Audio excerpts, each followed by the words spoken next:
you are now watching yung vlog kaya ang vlogger yung ang vlog kayo ng panibagol ka importante mo view mo like subscribe ka mo sa akong YouTube channel at huwag niyong kalimutan i-hit yung notification bell para mas updated kayo sa mga bago kong video. Ngayong araw is bumisita kami dito sa sa area kung saan dito talaga ang napakalaking baha noong nakaraang araw. So, kasama ko ngayon si Ate Wina, Estenso TV. Yes. Sa mga hindi pa nakapag-subscribe kay Estenso TV, sana i-subscribe niyo po si Estenso TV. Estenso TV is a cousin of Sulahoy Vlog. We are here today because the sister of Ate Rowena, which is Estenso TV, the sister of Ate Rowena is si Ate Charis Macal. Siya yung nag-utos kay Ate Wina na bisitahin yung bahay dito kung saan na-wash out talaga noong sa kasagsagan ng baha noong nakaraang araw. So, nandito kami ngayon para bisitahin sana doon para tingnan namin yung area doon. Ngunit inabutan kami dito ng napakalakas na ulan. Kaya kasama natin pala ngayon si Nanay. Interviewin natin si Nanay kasi isa din siya sa nawala ng bahay. Nandito po si Nanay. Si Nanay ay isa rin sa sa pagbaha na yun. So, galit ragit ang tubig o daan na siyang nagbaha? Galit ragit ang tubig? Pag kuha sa tubig, lang dito sa gargo. Tagadiin ko siya din na Nanay. Kanya, ang kuan, ang suit tayo. Nadiin man mo ni ato-ato. Kikuha mo dire. Nanguha na mga to? Bislaw ng tubig dire yung nagay. Kanya, masa naman inyong nadanay? Tapos lawas na to? Kanya, pagbalik ninyo dire, inyong balay, wala na. wala ka nang nadala na. Buti na lang kaya kapanay, makibagsi ka pa dito nadala. Adyan lang. Nalubong.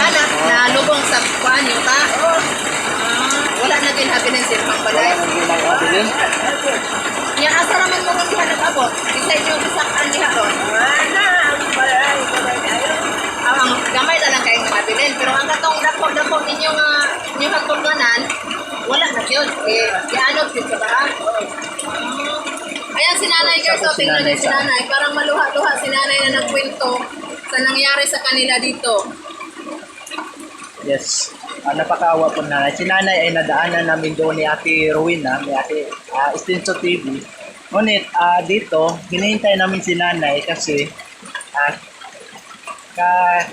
yung pupuntahan sana natin ngayon is katabi pala ng bahay niya.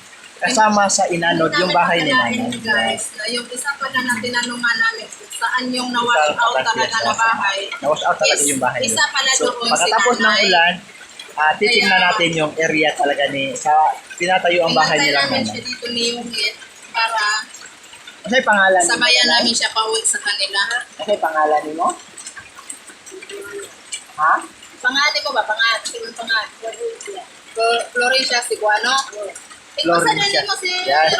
Nanay Florencia Siguano. Yeah. So, tanaw na to. Titingnan natin yung bahay ni Nanay Florencia Siguano mamaya. Pagkatapos na ulan. Dito na po yung bahay ni Ate Rubilin na siya yung nag-message kay Ate Charis Macal na humingi po ng tulong. So, si Ate Estenso TV, siya yung inutusan ni Ate Charis Macal na bisitahin dito yung area at ngayon nandito na po tayo sa area. Ito po yung bahay ni Ate Rubilin. Hindi na po nakatayo. Yung bubong na lang yung natitira. Yes. Dito po may payag o kubo. Yes. Yung bubong na lang nasangit sa lubi yung mga atop. Tapos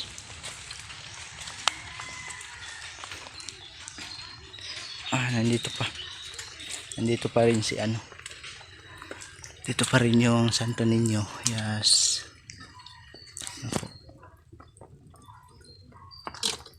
May ano, aso.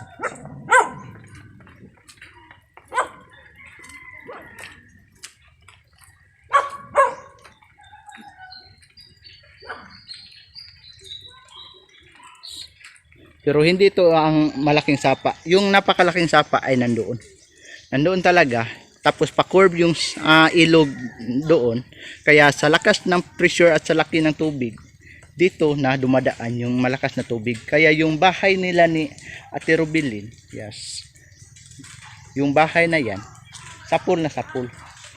Yes, 3 bahay ang nagiging ganyan kay Ate Rubilin. Yung mga bubong na lang dito, hindi na makita. Papakita ko sa inyo yung iba doon. Kitang-kita yung box niya. So, bawat niyog may mga ganyan. Yes. So, ito, kulungan to ng baboy. Tapos, yung ano, grabe. Grabe.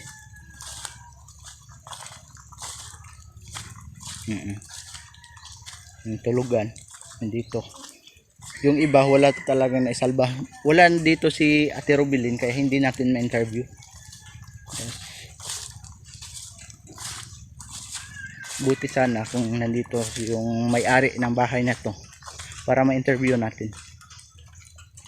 Ito lang yung mga gamit nila, oh. May mga natitira pa naman. Ito yung mga damit, ibang mga damit nila, yung antena ng TV, yes, yung poste ng ano, grabe, ito yung poste talaga ito, yes, poste ng kuryente, ano, natumba pa siya. Yung mga damit, may ibang mga gamit pa naman dyan sa loob, yes, may mga damit pa naman dyan. Kaya puntahan na natin si Ate Extenso TV doon sa ano, nauna na si Ate Extenso TV doon. Ito pa, may, yes, yan po, hindi inanod ng baha pero sirang sira po, kitang kita nyo na sirang sira po ang kanilang bahay. Napakasira ng bahay nila dito. Grabe. Tingnan natin yung loob. Mga tanim. Yes, napakasira po.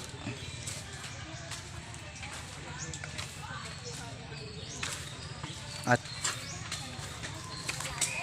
dito na po tayo. Naglilinis la si ate. Yes. Naglilinis. Ay, uli, straight. Sa pinsala ng lahat. Yan po. Dire na siya. Kaysa Grabe. anak sa baha. Kay og dili ibalik diha kan dili. O dili ko anan diha mag-anam gid niya. So ito po yung sitwasyon sa area ngayon. So yung ilang residente dito is naglilinis pa sila sa kanilang mga bahay. Yes. Dito sa sitio Abad. So yan po yung ano, mark ng baha. Yes.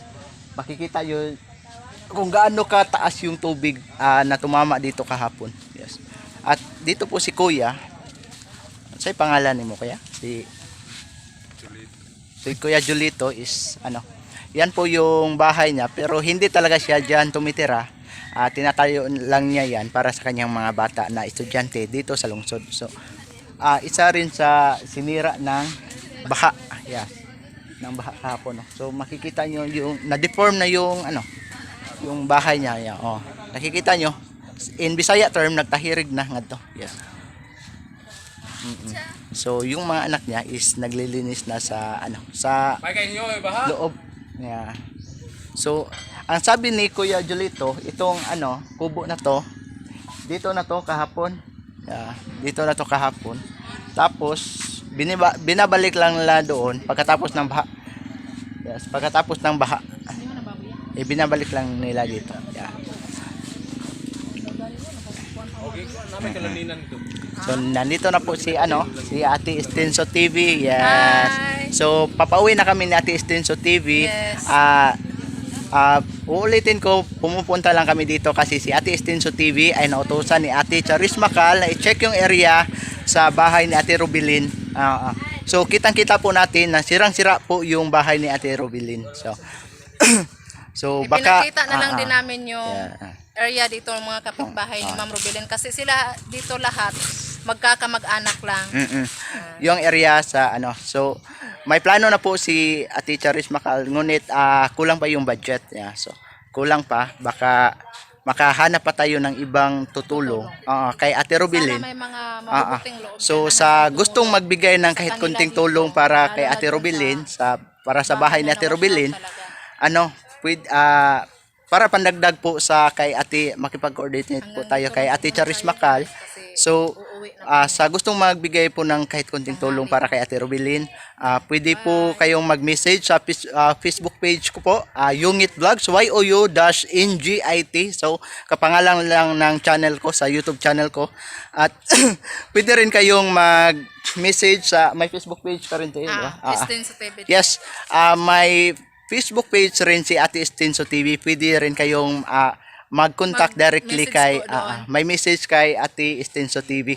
At sa gustong tumulong directly kay Ate i-search ko mamaya yung Facebook ni Ate Rubilin. Cebuano. Ate Rubilin Cebuano. So ipapakita ko dito po. Yes, ipapakita ko dito po yung Facebook account ni Ate Rubilin sa gustong magbigay ng tulong directly kay Ate Rubilin. Kasi sa kwento ni Kuya kahapon, si Ate Rubilin nung kasagsagan talaga ng baha, ayaw niyang umalis sa kanyang bahay po. Yes. Ayaw niyang lumikas. Pinipilit na lang siya ng mga kapitbahay dito kasi napakalakas na ng tubig. So i-end ko muna itong video ko ngayon. Maraming salamat po sa inyong panonood.